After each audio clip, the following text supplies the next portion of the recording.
Welcome back to the regular exclusive podcast. And we're going to kick things off this week with a little bit of a preview of a future episode. But we're doing the preview now because we are not happy with this movie. We are not happy with this franchise. And we don't want to encourage anyone to go out and rent it right now. So we want for you to wait until it comes to a streaming or something.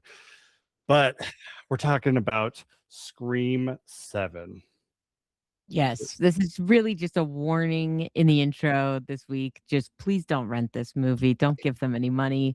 Don't support this in any fashion. It is, unfortunately, this franchise has officially come full circle, and now it is exactly what it has made fun of in the past, which is a very, very depressing point to be at in life, I feel. Me and Renee, we are both huge fans of really all the Scream movies up until this one. And similar to like how we talked about the most recent Jurassic Park, we're going to do an episode in the future on this and just really like talk about what went wrong, how this didn't work. Because this movie barely even feels like a Scream movie. It's so lazy, and this is going to be nowhere near. Like I will say, if you thought Jurassic World Rebirth was bad, I've got good news for you that this is going to be 10 times worse. I don't know if that's good necessarily, but like you might look back at Jurassic World feeling pretty good, because I honestly think that movie's still overall pretty enjoyable for what it is versus Scream 7, which has, I don't think, one redeeming quality about it. I couldn't think of one. I have none, and I don't care to think of any, but I'll try before we record an episode. But this is really like a spoiler-free warning to just not fucking fall for the hype, because this movie Scream 7 made the most of any in the franchise, and it has officially greenlit Scream 8. It's so upsetting. Yeah, it made like over $200 million worldwide. And like the events leading up to this, there's a whole like trail of how we got here. And it all just sucks. And then it leads to this crappy movie. And it's really disappointing because there's a lot of people involved from the original franchise. And it's like, how did we spit this out? Like, it doesn't make sense. How did we get here? But we will explore all of that in a future episode when it is available for free on a streaming service you already subscribe to. So it will be at no extra cost to you, listeners, because we care. We don't want anyone to waste their money on this. And also, God forbid these people get more of the wrong ideas, because they're already doing Scream 8 with, they have 2 female writers who are going to write it. And it's like, I'm pretty sure they were part of the failed Buffy adaptation. I know that they've been in TV, so we'll see. But I don't have any hopes for this franchise, especially if they lean on Sydney again. I think it's pretty much over for her. So yeah, it's starting to feel like Star Wars, where it's like, does everything have to be a Skywalker story or a Sidney Campbell story? Sidney Campbell, you mean? Or I guess, yeah. Well, sorry, it's Nev Campbell. I forget Sydney's last name. Sidney Prescott. That's right. Nev Campbell. I was like, I think you mix those up, but also Sidney Campbell is what they call her, is basically Anna Faris's character in all the scary movies. So you're not wrong. It's pretty close. But I feel that like this is the rise of Skywalker for the Scream franchise. It's almost as bad as like whatever the Stab movies are. Like that's what it feels like. It feels like we've come full circle and now it's a Stab franchise, and that is a very depressing day. Yeah. Well, and if you love the episodes where me and Renee get really mad and we just shit on movies, you're going to love that episode. It'll be fun. It'll be coming up in the next month or two whenever that shit hits streaming. I'm sure they'll fucking wait because they're trying to milk it for all it's worth. But don't fucking succumb to the pressure, okay? Do not send them any money. They don't need it. All right. Well, let's take a little break and then let's talk about a good Paramount movie, Primate. We're in Hawaii, baby! This is crazy! This is home. There's someone I want you to meet. This is Ben. My hand? He wants to shake my hand? Yeah. Hi, Ben! Our mom rescued him, and now he's part of our family. Ben, happy. He's kind of cute. Yeah, right?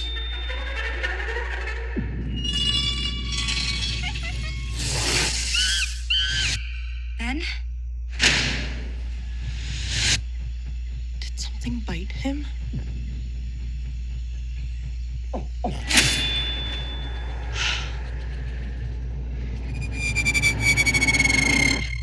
Ben? There's something wrong with Ben.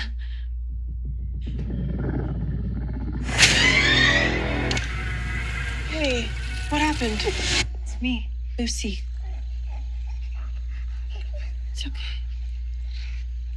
In the pool! Ben can't swim! Lucy, bad. Bad. Bad. Give me the phone. Try recent calls. Yes, it's ringing. Brad, listen to me. We need help. Oh, you need some help? Send some help.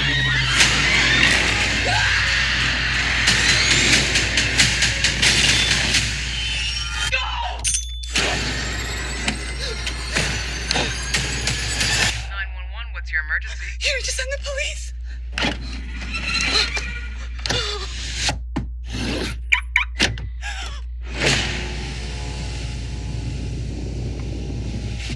Ma'am?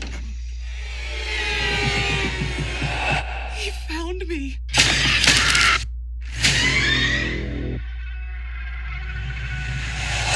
What's up?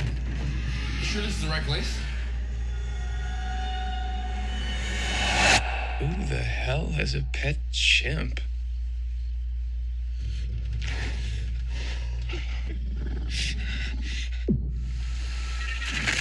All right, let's talk about Primate. This was a movie that I remember seeing the trailer for, and I'm like, I like the premise of this.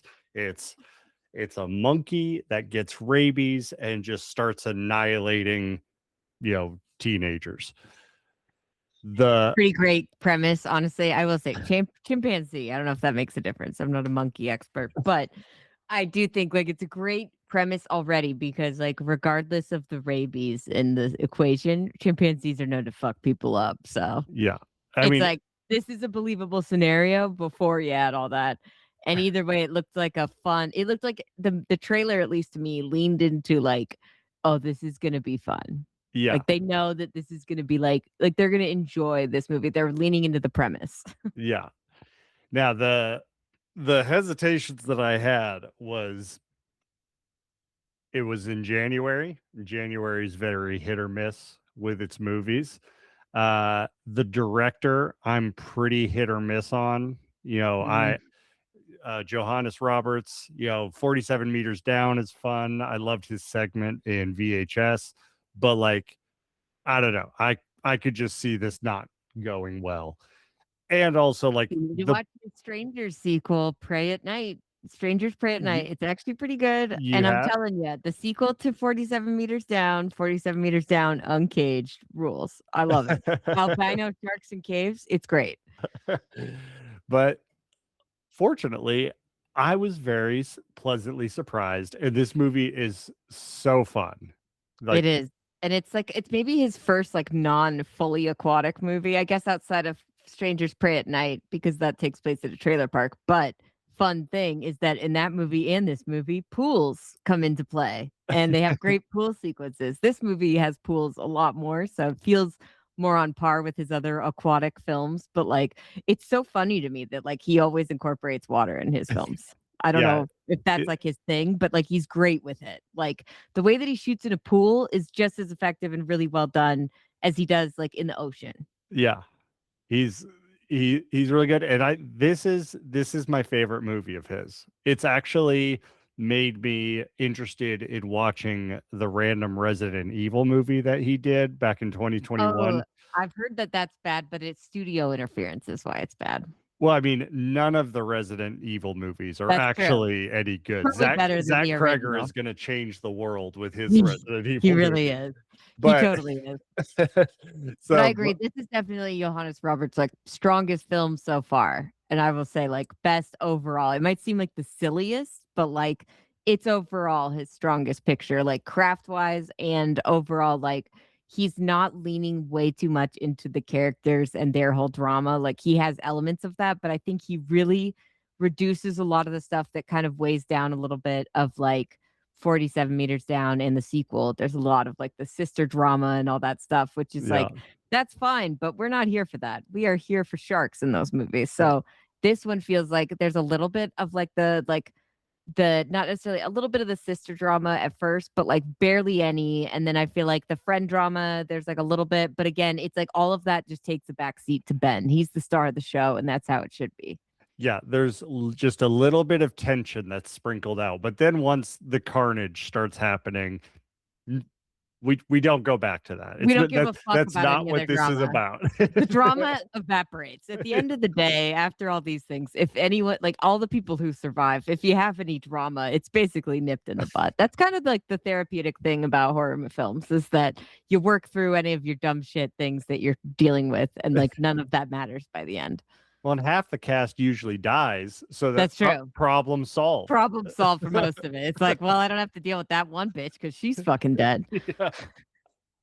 But yeah, I mean, there's going to be other problems for this family, I'm assuming, if they ever touch base on a sequel. But in general, like, I think the fact that they lean into the horror of this, but also like keeping it kind of campy, and the electronic score, it just has all these great elements working together that make it like elevated, even though it is a B movie and it's acting like a B movie, and it like looks, and I mean, it looks better than that, but I would say like in general, it just feels elevated by like how well it's all put together. Yeah, it feels like kind of a love letter to Yeah. practical effects. There's a lot of homages to other horror movies. Like, feels like a real passion project, just like a love of this world that is the horror genre. 100%. I have a list because I know you mentioned previously that you wanted me to keep an eye out on all the homages in there, Yeah. because like that's my jam. So I have a bunch of those, and I did want to just, because it connects, I'll just shout it out now. But there are no Scream references in this film at all. You might think that there might be, but there are zero. The director does not enjoy the Scream. He's never watched any of the Scream movies. He doesn't like meta horror or like newer. Oh. Like, he's not a big fan of like meta horror in any way. He doesn't understand it, he said. So he's like, never seen any of those movies, and I don't want to. Like, I don't care. So he says all of his homages and things that he's referencing when he makes a horror film, Yeah. that like people might say that this movie has meta elements, but he's like, I'm referencing older films. That's where he's pulling from, is like classics and like older films, like 70s, 80s, 90s, I would Yeah. say, somewhere in there. Like, because you do get like I would say this is almost like a remake of Cujo overall, which he said is his strongest influence. But I've also heard like people mentioning The Thing, and like, I'm like, I love that they're referencing that. And like Nope even could be a newer one, but like Yeah. there is no Scream references in this. And I just thought it was funny that he pointed that out, because we just were hating on the newest one. So ha. Well, that makes sense, because like this movie, there's zero meta-ness to this movie. Everything feels like it's honoring, previous movies, And not it's like any Nope. commentating on it. No, and like Nope homages, it feels like those are probably incidental. That maybe that helped greenlight this film. I don't think it was like a big portion of like one of the reasons he was like, yeah, I want to make this movie. We're ready for it. Yeah. Like, Yeah. I think that might be incidental, but it is funny because there are some things that are pretty similar. But yeah, I would say this is more in the vein of like Jaws, Cujo for creature features. But then if you go back to like classic slashers, because this definitely is a slasher film, Yeah. a slasher creature feature, which is pretty rare. But I would say it's more in the vein of like a Freddy Krueger or a Michael Myers or Yeah. Jason Voorhees versus like any of the newer slashers these days. Yeah. There's a lot more of the stalking involved and the like kind of general fuckery, which I Yeah. really enjoy when a slasher does. Yeah.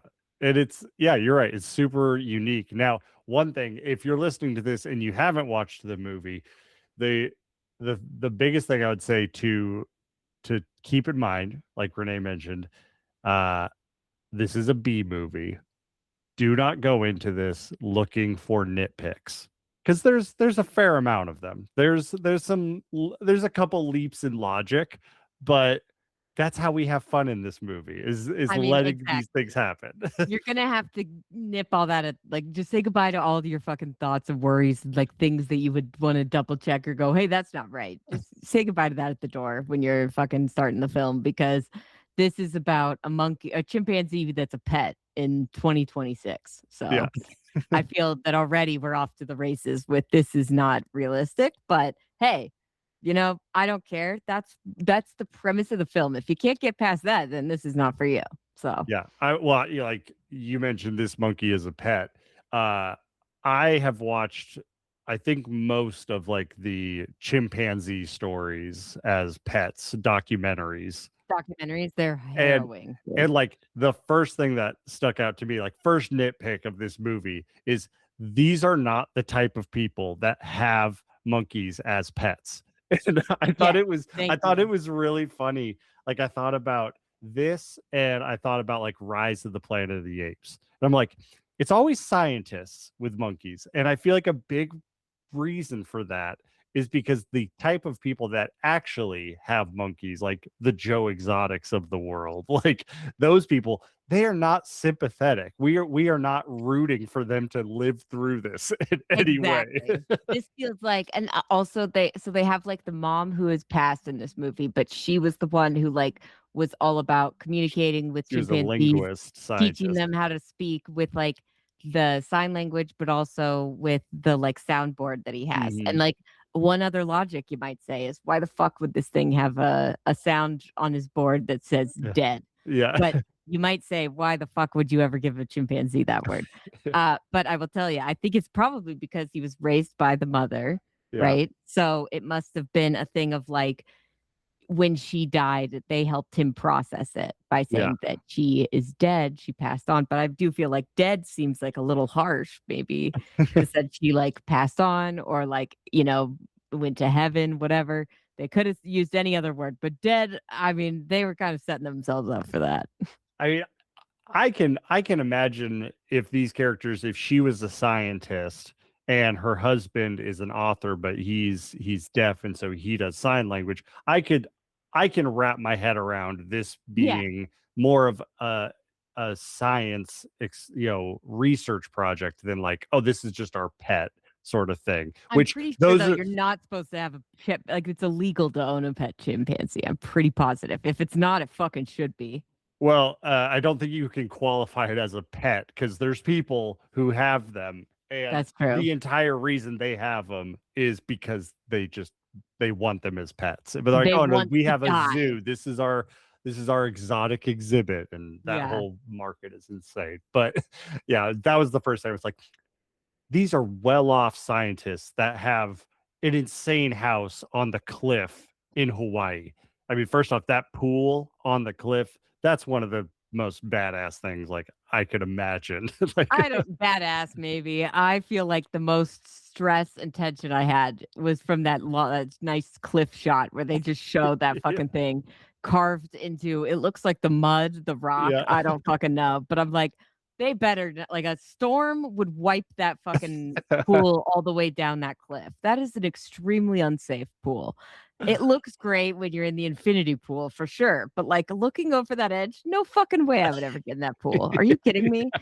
That pool was so stressful, and I was like, "Fucking rich people." Yeah. This makes sense, honestly. Sadly, but All right. Well, one of the things I wanted to ask you, because the opening scene is amazing, and I'm curious what your thoughts are. I kind of think this kill with the guy getting his face the ripped. opening one, Yeah. yeah, I think that's the best kill in the entire movie. There's a lot of other very good kills, but I think that one's the best. And I kind of feel like they blew their load a little too early. But I totally understand where you're coming from because the face ripping off is usually like the most extreme thing that you would see in a horror film. Like if they're doing other stuff, skin coming off of the face and like showing like the bloodied skull, that's going to be number one as like the most violent kill of the fucking thing, right?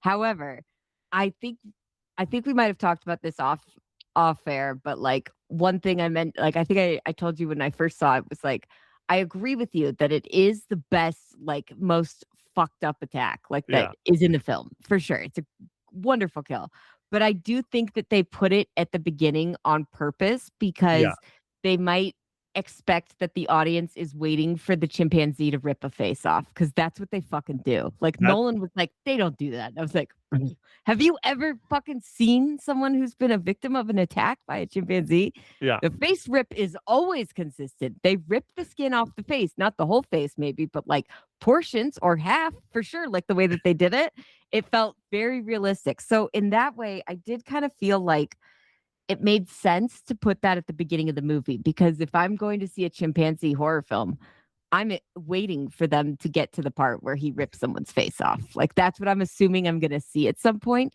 So for them to start that way, I'm like, all right, they know what we want and they're going to give it to us now. Like it's going to get interesting from here on because it's cool. I'm not just waiting for the face rip. That's how I view it after rewatch too. But I don't know if has it changed for you after the first initial watch? Because I agree.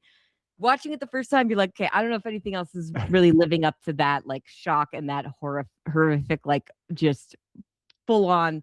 They don't break away from it. You know, it's like they really lean into it. That's a good explanation because the second time around watching it, I didn't think about that so much, but I remember seeing it in theaters and just being like, whoa,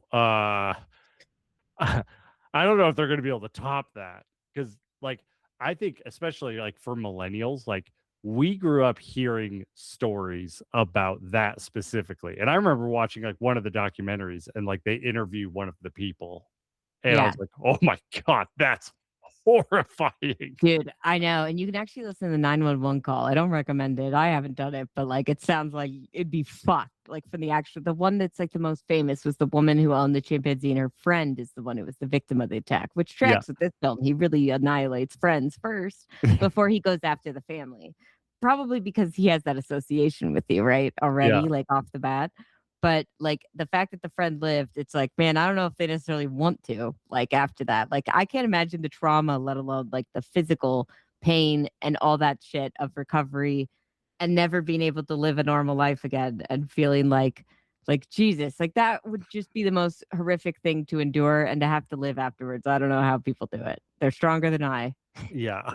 Well, and also just like that opening kill, I just love so much because like you see like just the physical strength that these chimps have to just be able to palm your face, dig their fingers in and just pull. And it's crazy because like they have the closest thing to like human hands. Yeah. Right. Compared to any other animal. It feels like obviously monkeys are our closest like DNA evolution relative, but like his hands don't look that much different from a person. So when you see it do that, you're like, my God, it would take a really strong dude to fucking be able to do that to another human, let alone like this chimpanzee is like a home cuddly one who's not even like, you know, in the gym working out every day or like in real life attacking for a living and like killing his prey and like probably even stronger in the wild. So like this guy, I mean, it was just a real great reminder initially up front. That's why I love it, is because it really just you go, okay. And I think it helps you. Like if you're not ready, if you're not okay with this, you're like, all right, I gotta go. I don't think I can handle this movie. But for us, it's like, fuck yes. And also the fact that it's practical effects. Yeah. I mean, with the face rip, that really makes a difference. The practical effects in this movie are amazing. Like, oh, so good. Like, let's just talk about the monkey. Yes, Ben. Ben is incredible. And I mean, other than maybe like one or two times, and I would have to like take a note specifically watching it of like when I saw it. At no point did I say, oh, obviously this is a guy in a suit.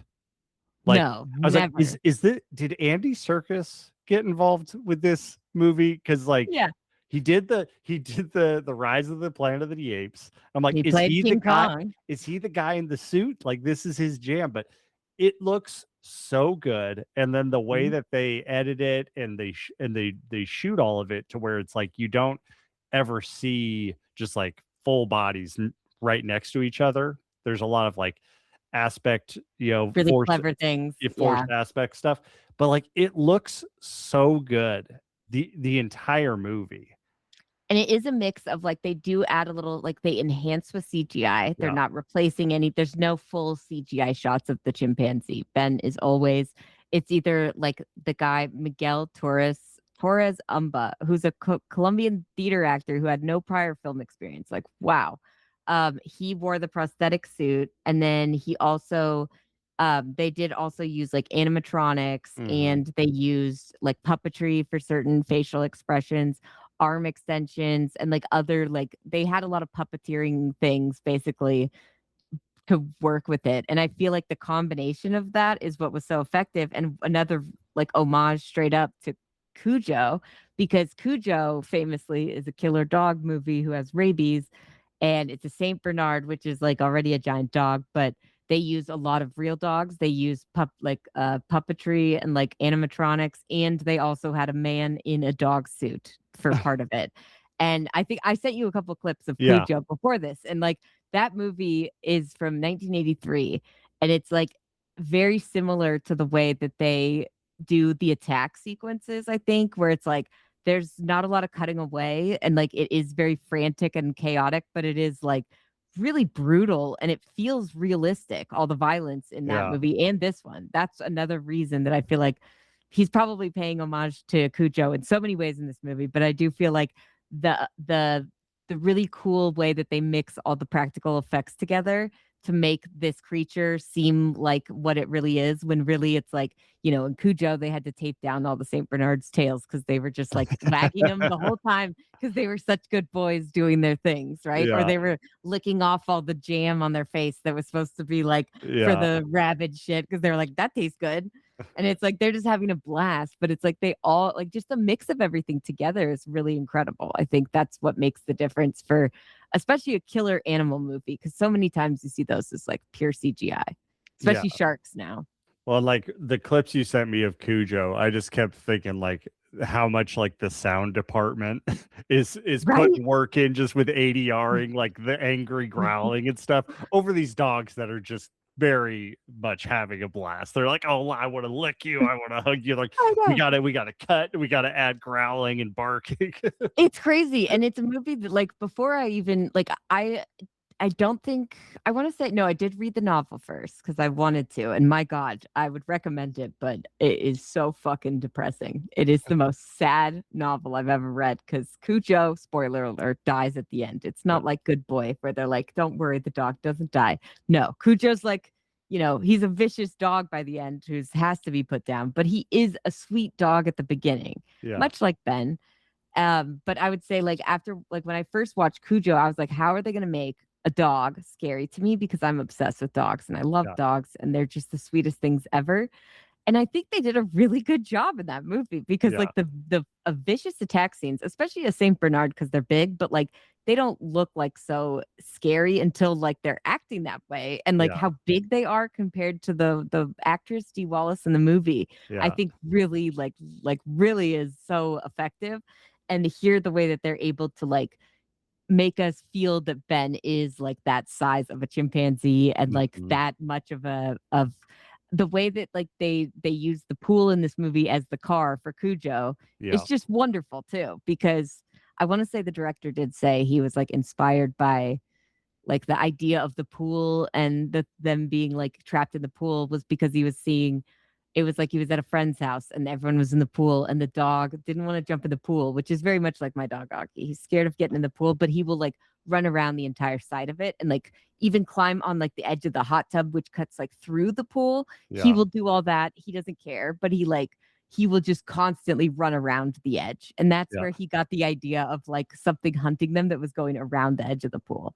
And I thought that's hilarious. He also got inspired from a dog, but yeah, it's really interesting to me how like I think Cujo, I know you haven't fully seen it, but like if you haven't seen Cujo, anybody else, you really should go, because I feel like there's so many other techniques in this movie I'll point out when we talk about them. But like number one, I think that they use a lot in this movie, in addition to the practical effects homage, is I don't know if you noticed, but I feel like there's a good amount of 360-degree spinning shots where it's slow, but it'll like pan around the room Yeah. very slowly and give you that full 360-degree view of where you are. And that is 100% a Cujo thing. They do that multiple times within the car, and it's a great effect because it's like you're put in that situation when you're trapped as a character and they do that kind of a shot, you're in the position with them looking around and hoping that the thing's like not like as you're turning to your left or right or wherever.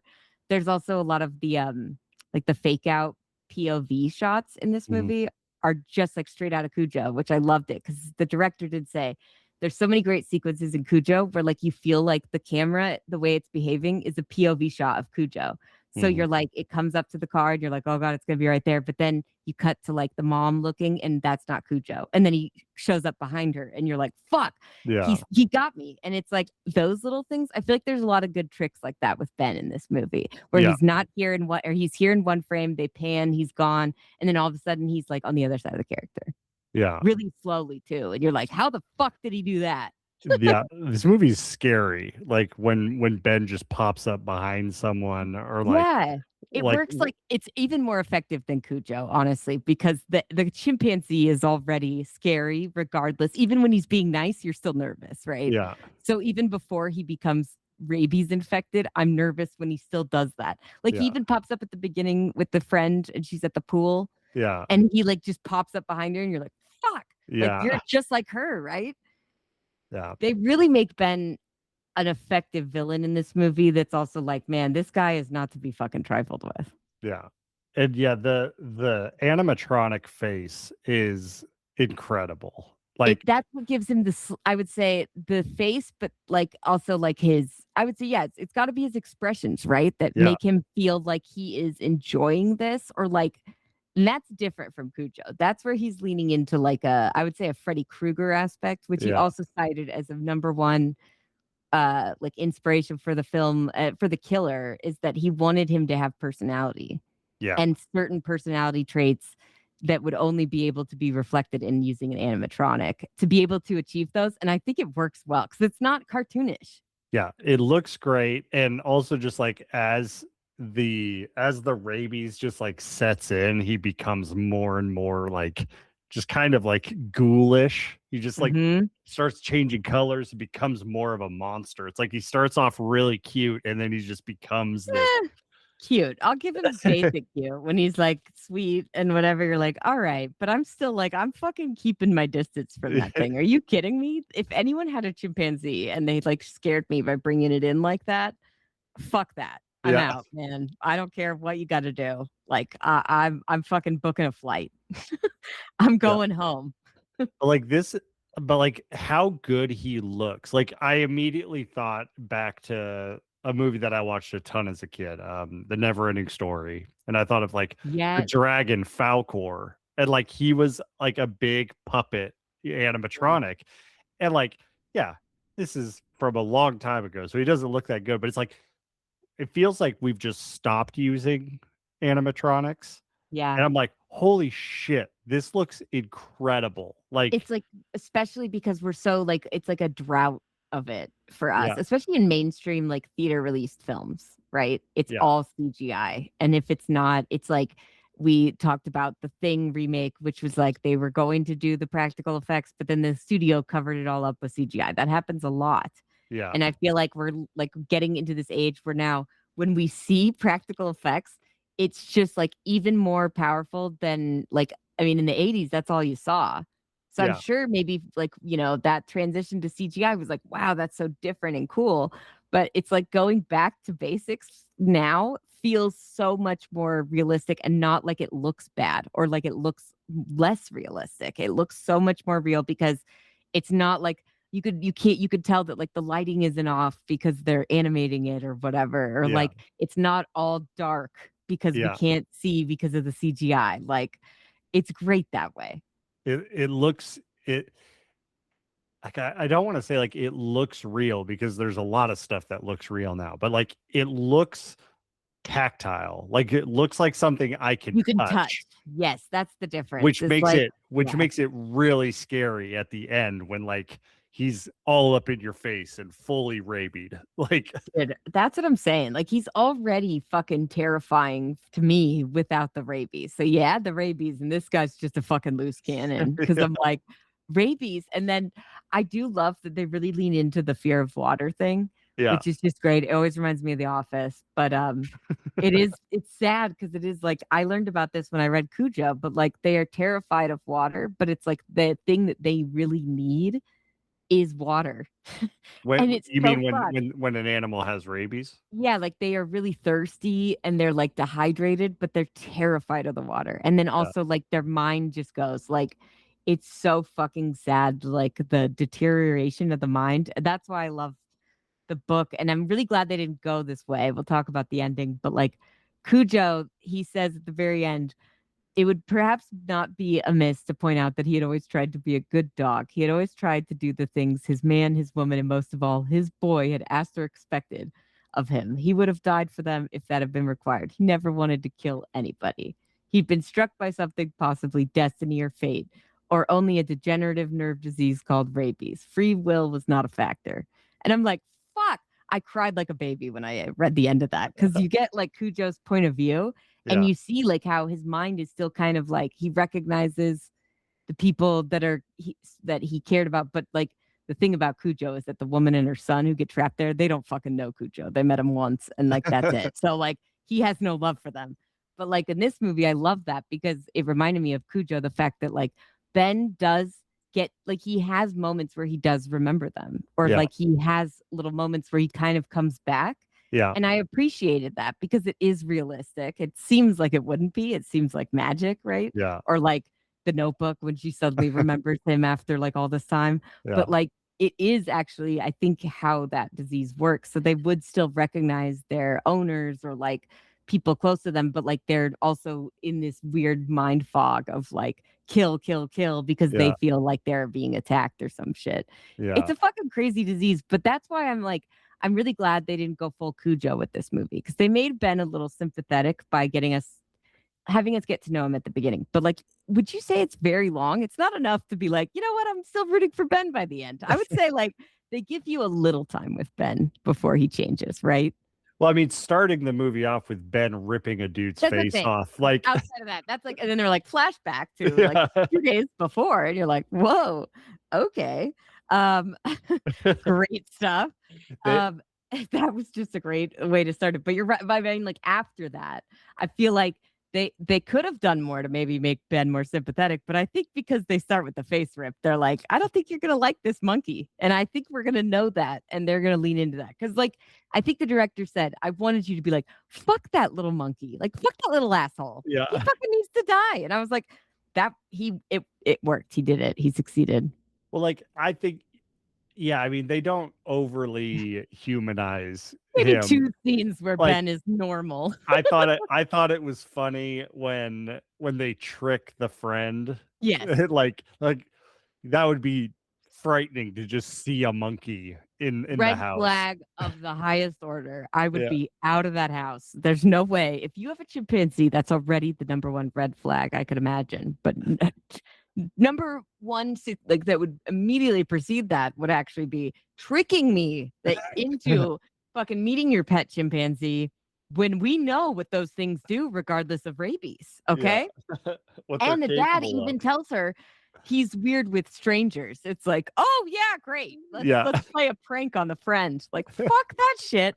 Honestly, like that would be just that's like the worst thing that the characters of this movie make. And I'm glad that they don't try too hard to make like the main family all sympathetic, because as much as they don't lean into Ben being sympathetic, I don't think they necessarily make the rest of the family that sympathetic either, because you're kind of like, this seems like it could have happened at any point. This seems like we weren't really prepared. I immediately hated the main girl, Lucy, and the friend. Yes. I hated them because they have those stupid half heart necklaces. Yes. I was like, fuck these girls. I hope Ben rips them apart for having those necklaces. This Like, movie does you're have a pretty unpopular final girl, like main character. Like, I don't think anybody I saw on Reddit or any of the reviews were like, I loved Lucy. She's going to be an iconic final girl. It's like, that bitch is going to jail as soon as the credits are over. Are you kidding me? surprisingly, by the end of the movie, I actually really liked Lucy. I mean, first off, the actress's name is Johnny Sequoia. I know, a That- badass name. That sounds like a really bad alias for an unprepared criminal. I think he sounds like a surfing secret agent. That's I imagine a guy named Johnny Sequoia. He's like a secret agent, like James Bond, but he also like wins surfing competitions or kills bad guys on surfboards. And I don't know. that's his social media presence. Yeah. His stage name is Johnny Johnny Sequoia. Johnny Sequoia. No one will know. Influencer Johnny Yeah. Sequoia. But she was really good. I really liked her by the end of it. I just initially hated her because of those necklaces. But Yeah, I agree. Well, I will say, like, I think that the movie at the beginning, like, outside of the main Lucy, which is great because like I know her name because Ben's like Lucy bad, Lucy Yeah. bad, great stuff. But I thought Hannah, who was the friend that the friend brought, because the friend Yeah. sucks for surprising her main friend who invited her to the house for the summer with a friend that she doesn't like. Love when people do that. And how you could even fucking surprise someone on a plane, like at the airport, they weren't together. yeah. This whole thing. But the friend Hannah who shows up, who they kind of set you up like, oh, she's going to be the bitch that we hate this whole movie. And she's going to get a really bad death because we hate her because she steals the like friends, the other Yeah. friend's brother who like the main girl has a crush on, but like they never go anywhere with that. And so you're like, but she's making out with him. So you're like, I'm expecting to hate her. But like, not going to lie, I kind of wish Hannah was the final girl for this Yeah. movie. She was She's awesome. She's smart.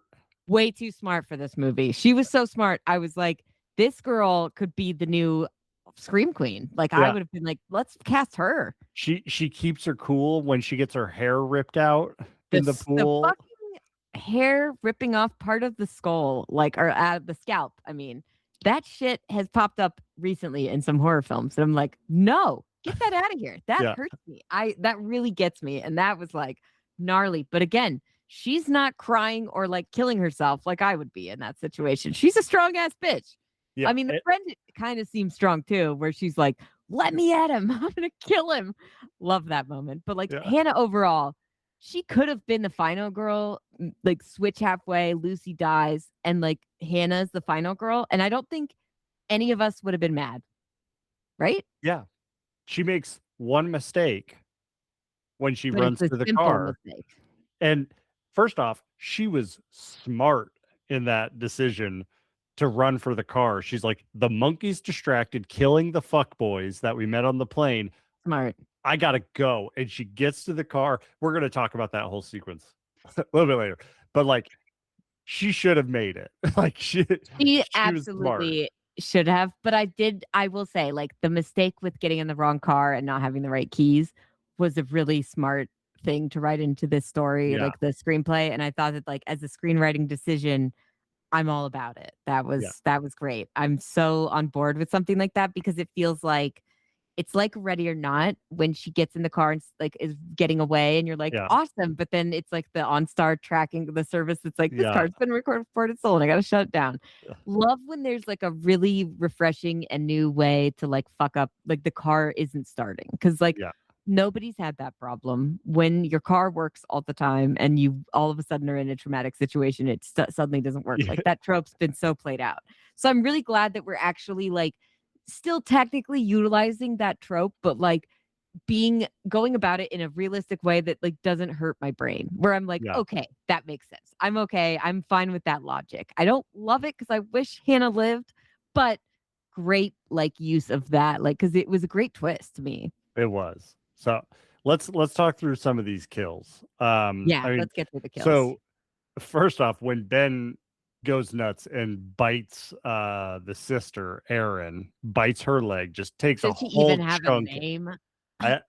I'm looking at IMDb. I'm assuming I think that's her. It's Erin. I don't That's know the anyone sister. else so by that name in the movie. So that sounds about right. She's a big ball of nothing in this film. Yeah, she gets her leg Mm. ripped out, and then they go into the pool, and she's just bleeding for the whole She just movie. she just got the fucking Eric what's his face? The guy from Anaconda who gets like the wasp. Oh Eric yeah, Stoltz. yeah, Eric Stoltz. Treatment. It's like, who signs up for this as an actor? I'd be like, can I not be passed out through the whole film? Is there any way that I could have line or maybe a move of any kind at some point would be great. Maybe we just tie this off and I'm okay. Maybe One- I get rabies. I don't know. Yeah. I'm just saying, let's involve me. That's what I'd be saying personally. I love when when Hannah says, "Can monkeys get rabies?" And then they're all like, all the light bulbs are going off, and then the sister's like, "Does that mean I'm gonna get rabies?" Yes, bitch. He took your whole Obviously. leg off. Like, Not the whole leg, but he bit it. So she's definitely gonna have rabies. I mean, that's the sequel, right? They go with like the sisters got rabies, the dad too. He gets bit. dude, I would respect so much if that was the sequel. Like, if Man, let's go. if like they got rabies shots and they're like, wait, they were placebos. Like, then they just go crazy. It could still be called Primate. It could be called Yeah. Primate because humans are primates. So we solved it. Again, Hollywood, hire us, please. We are open for work. But one thing I was pleasantly surprised by, it was another kind of worry that I had, was like the trailer. I remember most of the trailer revolving around the pool. And I Mhm. was like, is this whole movie going to be in the pool? Right? And Yeah. luckily, it's not. It's actually a very small amount of time where they're in the pool. I was like, is this going to be a night swim situation? Which I haven't seen it, so I'm just assuming that the whole movie takes place in the pool. It doesn't, Okay. but that doesn't make it any better. It's just a haunted pool. I don't care. It's stupid. But yeah, it's like there's just the pool is a scene. It's not the Technically, entire movie. they're in the pool the whole like majority of the movie, the main girls. However, every scene is not in the pool. Like there is at least anytime anyone is in the pool, at least one or two other characters is in the house, or Ben is in the house with other characters, Yeah. and we're following that, and it's an escape attempt. So it's similar. It's a little similar to Cujo, where it is like they are in this car for like the whole movie and you're trapped. That's like, I would say like after 40 minutes, that's when they get in there and then you're trapped. But it's like the whole movie has to be about how is she going to escape this car and save the child and get help, right? Yeah. Because the house is right there that she can get to, and there's a phone, but there's a dog. And that's like the whole thing. So for them, it's like they're trapped in the pool, which works because he's like, he can't swim, but also he's scared of water because of the rabies. Mhm. And so they're trapped, but it's like, I would say within 10, 15 seconds of them being in the pool, they start screaming for help. That clearly doesn't work because you're on the fucking cliff to nowhere. But like after that initial scream, like the brother who's like, let's push him off the cliff, because Ben comes over and I'm like, so there's immediate action taken in every scene. I feel there's never like a moment where they're just like waiting to die. Yeah. And like just sitting there. Like there's maybe 15 seconds of that. And then someone's like, I'm going to make a break for it. Or he's distracted. I'm going. Like there's always action moving. So it feels like they use the pool sparingly, which is, I agree, could have been a concern. Definitely was a concern because it's like this director has made his fucking films all in the water. So you're like, if he's got a pool, he's gonna fucking use it, right? He's not gonna sit there and go, no, let's not be in the pool. And the fact that he doesn't stay in the pool the whole time is really great and works because you get a really effective sequences in a lot of different areas of the house. Yeah. Like the closet scene when they try to get it go in the house. And I'm like, the tension and how long that scene is drawn out when her and the friend are like in the house trying to get to a phone and they're in the closet. Then they and turn it's on like, Dora the Explorer. yeah, which is like, oh boy, like, of course, right? It's like, it's too perfect. But literally that scene just goes on for so long and it's like one little thing and then they keep making the noise, but it's just really well drawn out tension. And then you get, I feel like that sequence in general, and then all the way to like the glass door shutting is like very much like a Jurassic Park homage with the raptors. So, yeah, Jurassic Park and the closet scene when he has his Michael face Myers. against the plastic. Oh, Yeah. I was thinking like Alien. Oh, against the yeah, when you could like see him through it and he's like Yeah. coming through. Totally. Yeah. Yeah. 100%. That's great. I was like in the closet when he's attacking them, I felt very much of like, or like when he's like trying to get in there before he like knows they're in there. It's like the Michael Myers in the first movie with Laurie, although he knows that she's in there and he's breaking it down. But I think like the whole sequence with like the glass door, especially, and then also like him trying like learning to like open the door. Yeah. And then like leaning up, breathing on the like fogging up the glass a little bit, like when he's standing there and there on the other edge, very much feels like a little homage to Jurassic Park with the raptors. And another thing I saw the director call out was like one of the things that he looked to as like the probably the gold standard of CGI enhancing and working with prosthetic effects and like real like animatronics, because that's why Jurassic Park still works to this day. Is because every single like there's so much CGI in that film, but like the raptors, they're all like there's moments where they're all CGI, but like that chase sequence with the kids in the kitchen and stuff, the reason it's repeated so much is because first off it's shot like a genius, obviously. Spielberg, the way like the fake outs and stuff, it feels similar in this movie where there's kind of like they'll like make you think something's going to happen and not, but the mix of the CGI with the actual practical effects, I think, and then the like really drawn out intense chase sequences and hiding, not even that like they're chasing, but like they're just trying to be one step away from him and he's getting closer but doesn't realize that he's like so close to them. So well done, and really just like it reminded me of the tension from Jurassic Park with the raptors, that whole stuff, because you're like, these kids are good at hiding, but how good are they going to be at hiding when he like has gotten past like when they've checked everywhere else? Like they're going to run out of hiding spots eventually, right? That's kind of how I was feeling.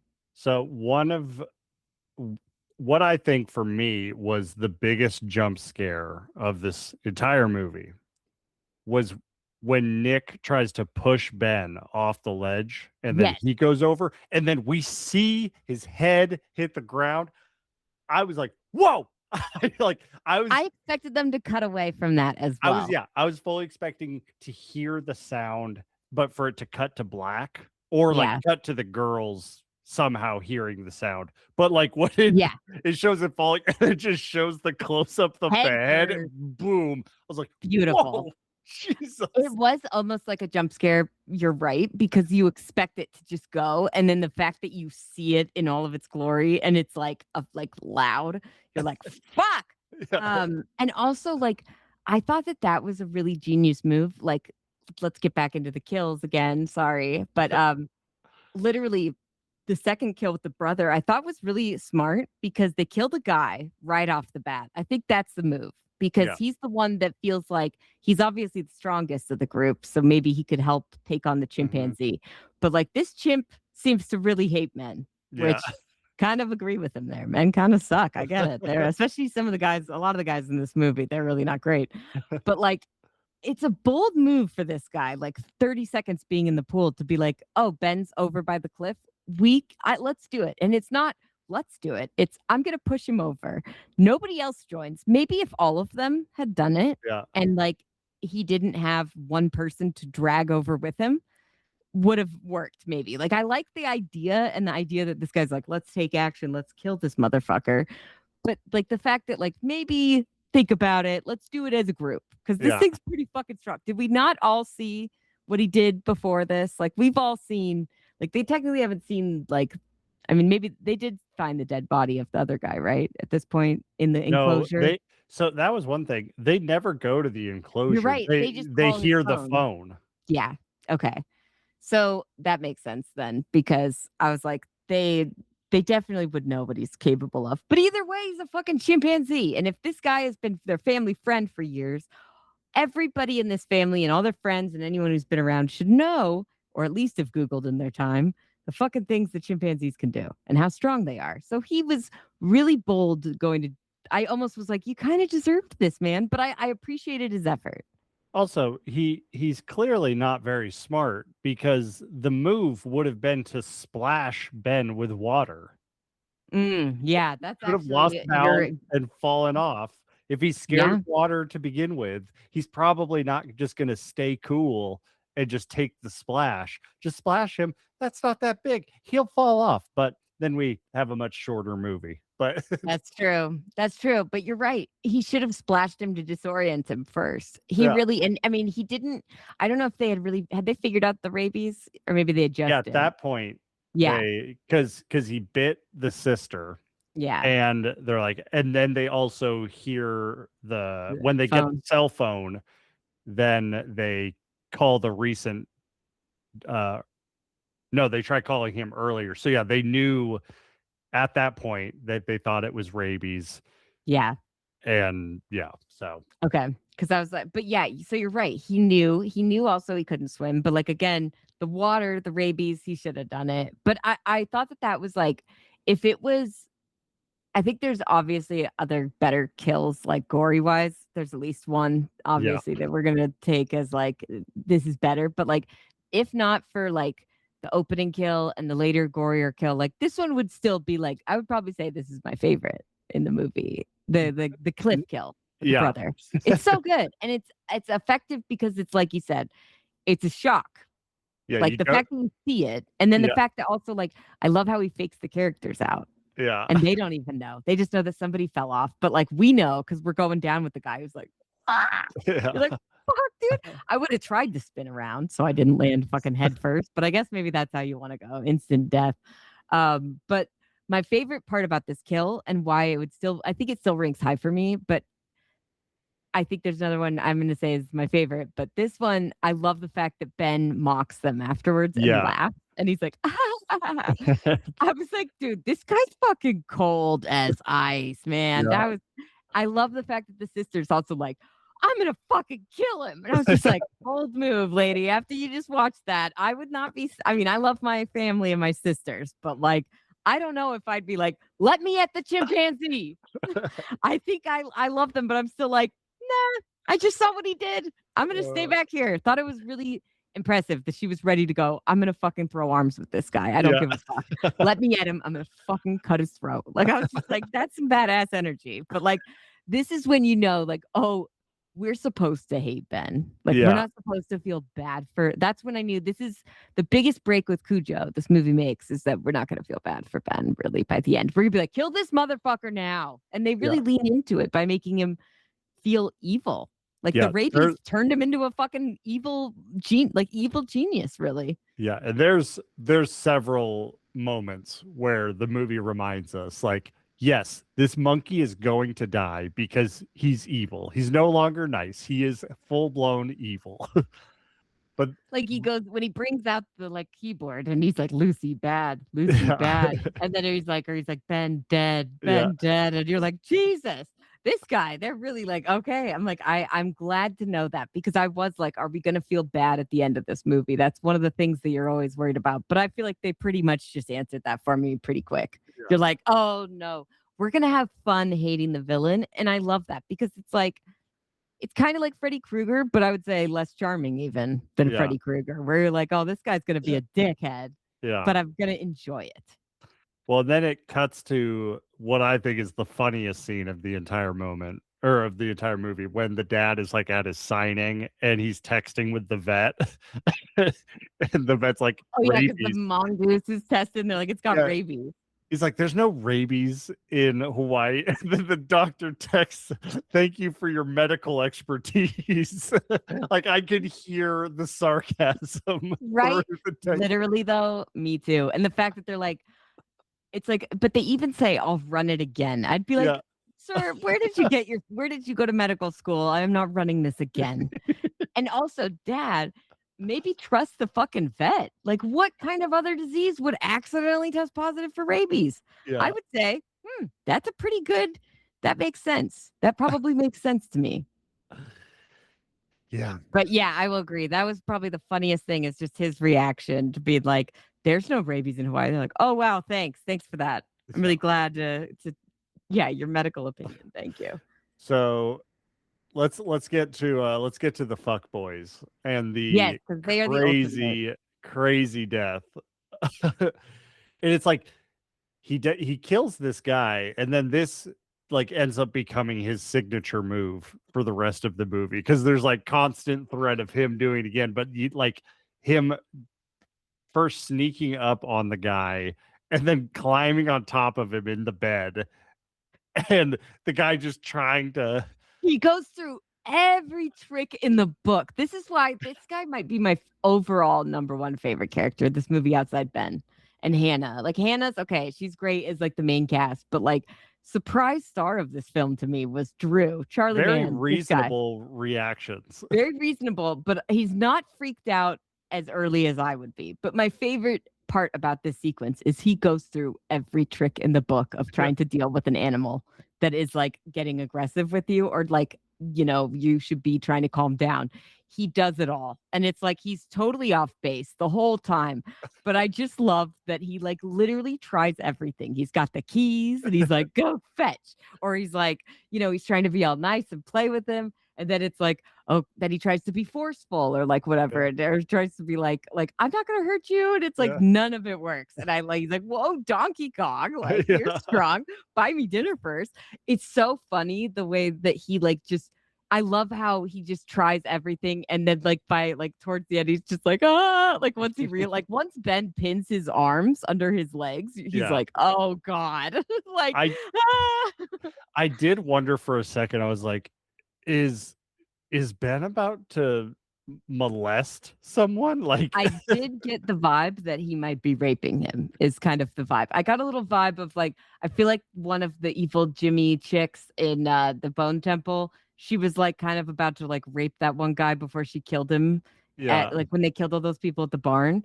And I was like, but it was kind of this where you're like, I can't tell if it's just the position you're in or like, and the things you're saying. Obviously, Ben can't talk, but like his positioning feels like, I'm going to rape you, dude. Like, get ready for it. And I'm like, I mean, if that's the way they're going, no wonder they showed us the face rip at the beginning. That's kind of, I did get that vibe too, that I was like, okay, this is going to be scary. But the fact that he goes for the jaw and then he pulls, and then like the way that they show it, like kind of like just slowly the skin, like like snapping and cracking, the stringy skin. Oh my god, it was very effective. And honestly, like somebody with missing the lower half of their jaw is like a really effective fucking horror look. Like they did it for American Horror Story season 3, or maybe it was the one with the carnival season, and they had the clown Twisty. And when he takes off his mask or whatever, you see he has no bottom jaw, and it's just the tongue and the upper like thing sticking out. It's the most upsetting thing I've ever seen. I really think people like horror movies need to be leaning into this for practical or for any kind of an effect, because it really works. Like it's a very upsetting thing to look at. Well, and it's also horrifying because like you wouldn't necessarily die from that. No, at least not immediately. And it's like he's alive, and it's like, oh, the pain. He's alive after it, and like, oh, and then the fact that Ben like puts the fucking jaw up to his face, and he's like, I'd be like, this is so fucked. Like that's all I'd be thinking before I die. What a fucked up way to die. And this, you know, this guy just thought he was gonna come in and just get some pussy. I mean, he's a total dick. Both of these guys, they deserve to die. The way they just walk into this house and like take over, and like just get on the bed, like, ooh, who's got a pet chimp? Let me just chill in here. Oh, fuck. Like it's just so incredible. But this is definitely, I think, the shining star kill of the movie, because they like lean into it. And I think the tension of him like struggling to get away and trying, you're like, I know Ben's not going to get away, but it's kind of like watching a bug squirming, and you're just like, it's kind of like, I have to watch it. Like, I just want to see what happens. And it really works. Like I don't like this guy in any way, but I'm like, this is brutal even for him. I don't know if he necessarily deserved the jaw thing. That was pretty fucking rough. Well, that's probably the most gruesome kill. But then we get to I'm going to say just like my favorite sequence in the whole movie. It's the car kill. Like we 100%. Talked about with Hannah. And it's so good because like at first it feels like triumphant, like she's gonna get away. The way that they do the slow-mo as she's escaping, once she gets past like the deck and she's in the house, she grabs the phone, she grabs the keys. She doesn't even fucking miss a beat. She doesn't trip over anything. She doesn't Yeah. like stab herself or like make noise. You're like, this bitch is going all the way. Like, Yeah. it's like she's on the 5-yard line. And then she gets to the fucking car, and then she realizes that the keys she has are not the right keys. And you're like, fuck. Like, Yeah, it and was so good. The way that they do it, like you're so like, she's gonna get away. This is how they get help eventually. and right? like it now like makes the reason for the fuck boys coming over, it makes that plot point important. It's The not whole just point. it's not just like for another kill. It's Exactly. now to fuck over Hannah because there's 2 cars and she runs to the first one she sees, and then Yep. she realizes she's in their car. Yep. And And it's perfect because she's the only one out of all of them that would not know that that is the fuckboy's car or not the fuckboy's car versus like the brother's car or whoever like that Yeah. was, because it's like everyone else there had been in that house or like it was the family friend. So Yeah. like they all would have known which car to get into. yeah. And the fact that like she gets, it's like so shitty because you're like, of course she would be the one that happens to, but it's just so effective. And I think it is probably like overall the best staged and like the tension because you still feel like she's gonna get away and you Yeah. want her to. So like that's the one that like even when she like he like pops up to her right and she's like, because she gets through to 911. It's so good.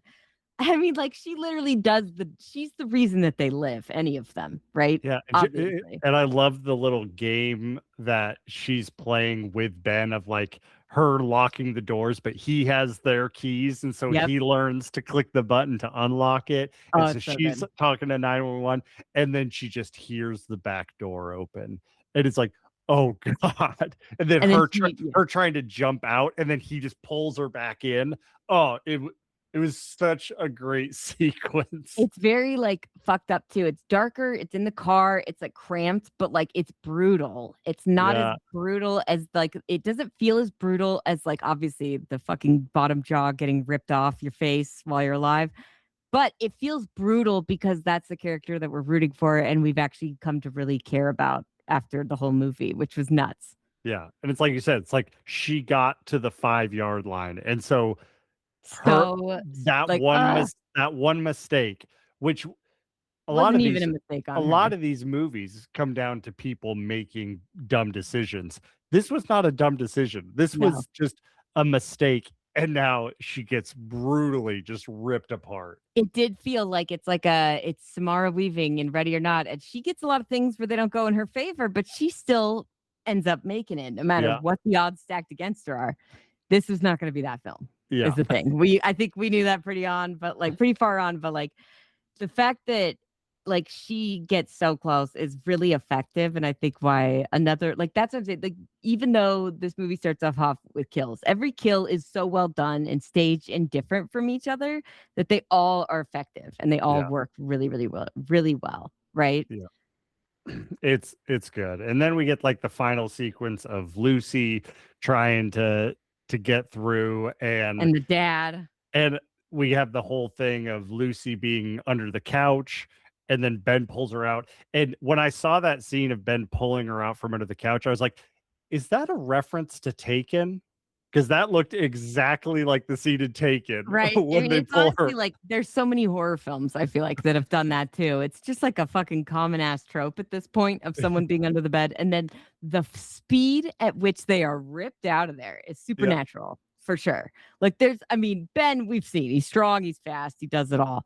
I still thought that was a little bit quick for him. He's like after all the rabies shit, he's still like pulling her out like fucking And then just Jesus. Just pounding on her. And it's like, oh, that's another thing. It's like just detach from reality. Yes, none of these women would be able to survive just getting Literally. slammed by a Your monkey, ribs by a are chimpanzee. immediately broken. You're Yeah. fucked. Like the way that these girls are able to fight back against Ben for so long is pretty shocking. But I mean, I enjoyed the fact that they kind of lean into these little like unbelievable things where like the car scene we were talking about. I totally missed this, I think the first time, but like while he's attacking her, the back of the car closes and you hear the fucking Yeah. button. So he shut it while he's beating the shit out of her, Yeah. which maybe was an accident because she's holding the keys.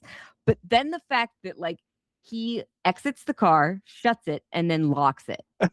So he Yeah. had those keys. He took them with him, and he locked her in there. And I just thought, this guy, they're leaning into it. He's he's like a human now. He really is like a slasher villain. He knows how to fucking use the car door and the alarm and all that. Holy fuck.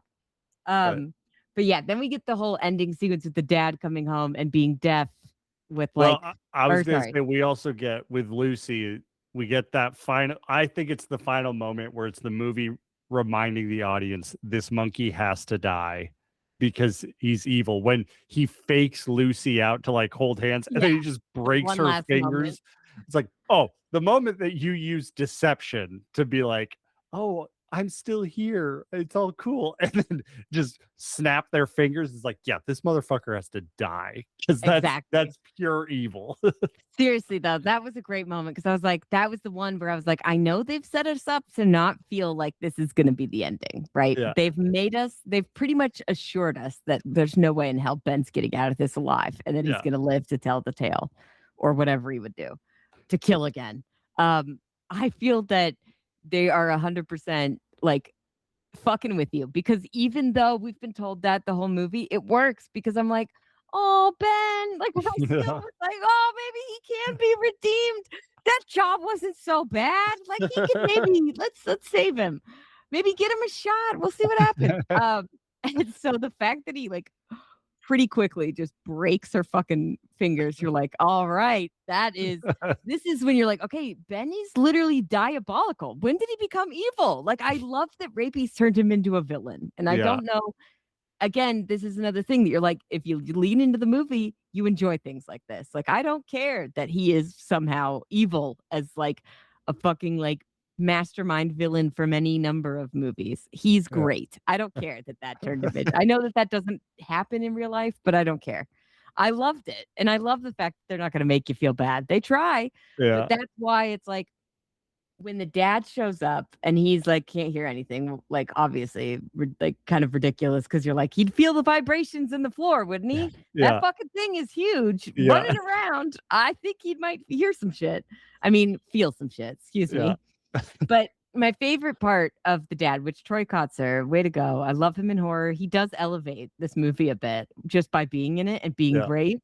And the fact that he comes in swinging fists is my favorite thing. Dude, he gets some solid hits on Ben. I was like, this guy, I was expecting to get murdered as soon as he came home. I don't know about you, but I was pretty much like, okay, they're going to have to kill the dad, right? Like he's going to die. It's going to be the daughters walking out of here.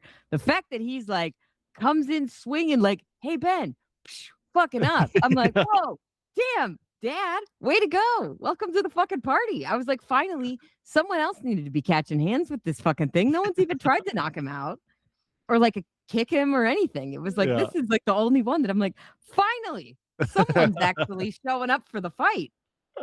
Yeah, he comes in, like Ben bites him, and then he's just like, fuck this monkey. And he just starts throwing haymakers, and he lands a couple, and then Ben like backhands him, but literally, but like he does. I mean, he's also the one that delivers like outside of like Ben jumping off the fucking thing like a slasher. After great getting move. stabbed in the heart. Smash the bottle and then stab him with it. That's a veteran move. That wasn't his first time. Like he's definitely been in a prison fight, I think, or like a bar fight, maybe. I don't know, but he knew what he was doing there. Like he's like, or maybe he was like secretly preparing because he's like, one day I'm gonna have to throw fists with this fucking chimpanzee. Let's be honest, and I'm not gonna know because I'm gonna probably be at the disadvantage unless he just breaks my neck first. Like I'm gonna have to be like prepared for anything. That's probably what the dad would be thinking if I was the dad. He really didn't seem like that, but the fact that he actually was able to kick some ass was like a really wonderful surprise to this movie, and the fact that like. I also like normally would hate somebody who's like, isn't that what you're supposed to do with sick animals? Just shoot them, like put them down. And it's like, I normally would fucking hate somebody saying that in a movie, but I'm also like, Lucy, why the fuck are you like upset about that right now? This thing, we've passed the point of no return. This guy's got to go. Like that was pretty early into the movie, but like that was before they even got in the pool. But I was like, hey, I'm already on Hannah's side. Like she doesn't even have to convince me. The fact that anyone would be like, let's not kill him. I'm like, hey, we've all know what chimpanzees are capable of, right? Regardless of what other diseases they have. Fuck. Like again, I love that Hannah is like actually she's probably like one of the reasons that anybody who has a problem with like things being too outrageous can probably handle this movie because her character is like the smartest person and really helps you like have an anchor through the movie until she dies. Right? Yeah. But yeah, I mean, this is a fun movie. And Overall, I think it's just this movie's way better than it has you'd have any expectation of being, but any right to be, honestly. It's so much fun. And the gore is like just so rare these days. I'm pretty sure the director said it's one of the reasons that was like hard to get this film financed and made was because they wanted to use practical effects. And I'm like, fuck, this is why the world is ending, it feels. We've lost our way, especially when it comes to practical effects. Because like that's so sad that's why it took a while to get this made, or like why it was more of a low budget, but like they fucking delivered with everything. So I hope that people give him a high budget next time and let him do whatever the fuck he wants, right? yeah, it's crazy that, this movie is $21 million budget. And it's like a $21 million budget with a CGI heavy movie is impossible. Like it would Literally, look right? so bad. And it's like if movies could look this good practically, then like why are we doing so much Right? with CGI that looks nowhere near as good? It's Especially with like how I just feel like you can't beat it. There's no CGI in the world that can beat it. Even if we invent it, why? It's going to be expensive. It's going to be all this shit. It'll be totally overdone. It's like it's just let's lean into this kind of shit. Plus, this movie made money, right? So, Yep.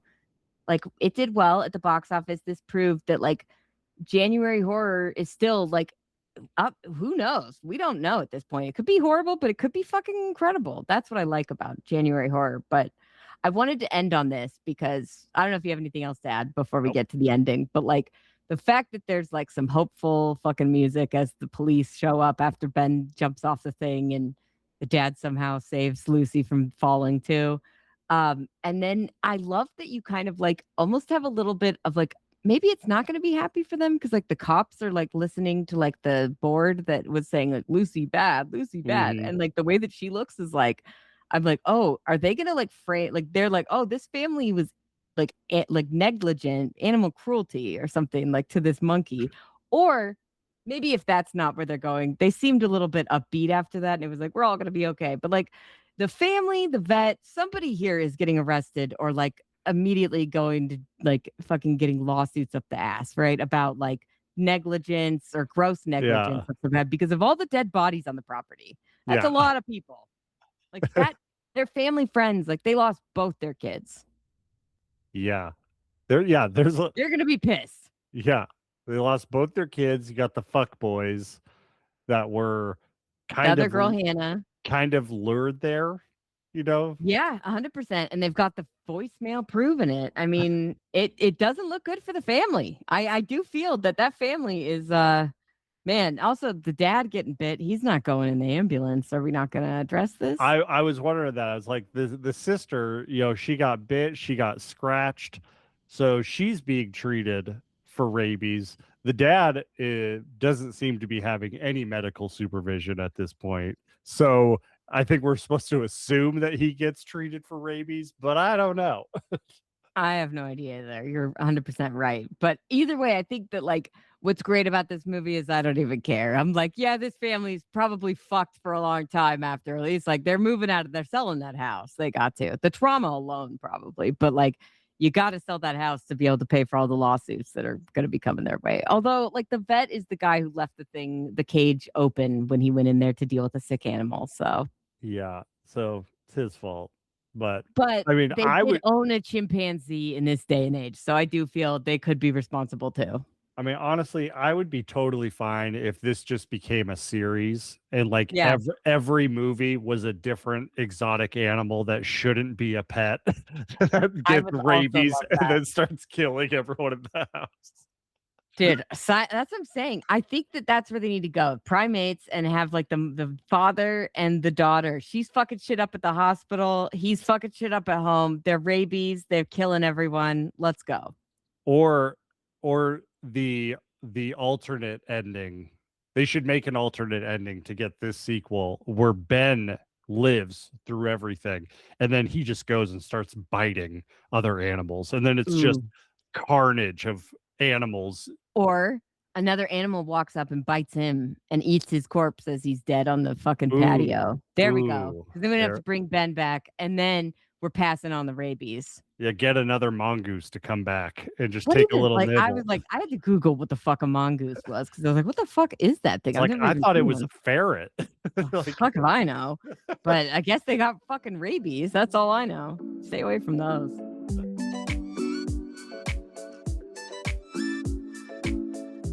all right. Well, R.I.P. Ben. You were fun while we knew you. And very Yeah. evil for a good chunk of it. But I'm glad I didn't know you in person. If I had seen you in person, I would have run for the hills. But that's just because I'm smart. And but I do hope that we live to see another day with another Ben or maybe a prequel with the mongoose. Fuck, who knows?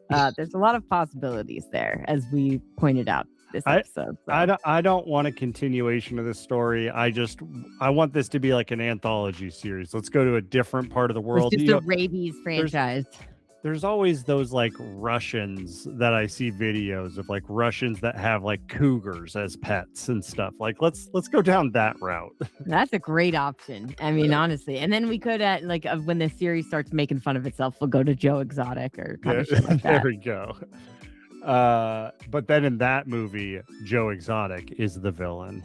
Yeah, and has to be. we're rooting for the tiger. It's not even rabies, it's just animals escaping. It's like a revenge film against the owners. I'd be totally down. Well, we talked about how this was a surprise good January horror movie, and we actually got 2 really good January horror movies, and the other one we're talking about next week. So Renee, what movie are we watching? We'll be watching Send Help that came out January 30th. So right at the end of the month, but still counts as a January horror delight. Honestly, This is directed and co-produced by Sam Raimi and starring Dylan O'Brien and Rachel McAdams. And it's like it's like Castaway and Misery, but like so much more and so much Raimi. And it's so fun. Like his return to horror after Drag Me to Hell is like so overdue, but so welcomed. Like I just really enjoyed every aspect of this film. I think I saw something that this is his first rated R movie, like in a long ass time, like since Evil Dead or something, or Army of Darkness. Since before Spider-Man. Or at least since, I don't know, it's definitely his first like R-rated horror film. Because the one thing about Drag Me to Hell, which is surprising when you watch it, is that it is PG-13. Yeah. There's a lot of bodily fluids, but it's not blood. There's a lot of nasty shit in that movie. But that's why Sam Raimi is Sam Raimi, because he can make you disgusted with a PG-13. He'd probably do it on PG budget. But this is him returning to his roots, as it were, with like full R rating. It's definitely not full Evil Dead. So if you're a little scared about that, it's not going to be that. It has a little Evil Dead. I'll give you that. It's got a little Evil Dead, but not overwhelmingly. It's more just like his style and his fun that he's having making this film feels like in line with how I feel watching Evil Dead movies. Yeah. And this is not a scary movie. No, it's more of a thriller. There's a couple jump scares, but like this is not a scary movie. It's a survival film, basically. Yeah. So those are great, and also the chemistry between Rachel McAdams and Dylan O'Brien that you would not expect is incredible. Like Rachel McAdams brings in like a Misery level performance. She is. I want her in everything, in all horror movies too. But like I'm good for her is all I feel about this movie. I don't care what we're gonna get into all the logistics of that next week, but I don't care. I can't hate her in this film. I love her. I want her. I want more. I think Rachel McAdams should be like the biggest star in Hollywood in every movie. Basically, she's so talented and. Can like the fact that this is the chick from Mean Girls is just so fun to me. Incredible. So it's a great turn, and it's not streaming on a service, but this movie, unlike Scream 7, is worth the rental price, the purchase, whatever have you. But it is available on VOD anywhere Everywhere. that you rent or buy movies. So watch that before next week, and it is again worth the rental. So. Especially as we're like getting into spring, we're getting closer to summer. This is like a tropical island summer vibe. So it's good kind of leading into it, but 100%. amazing. So all right, well, that is it for this week. We'll see you next week on the regular exclusive podcast. Don't forget to like and subscribe. We're out here.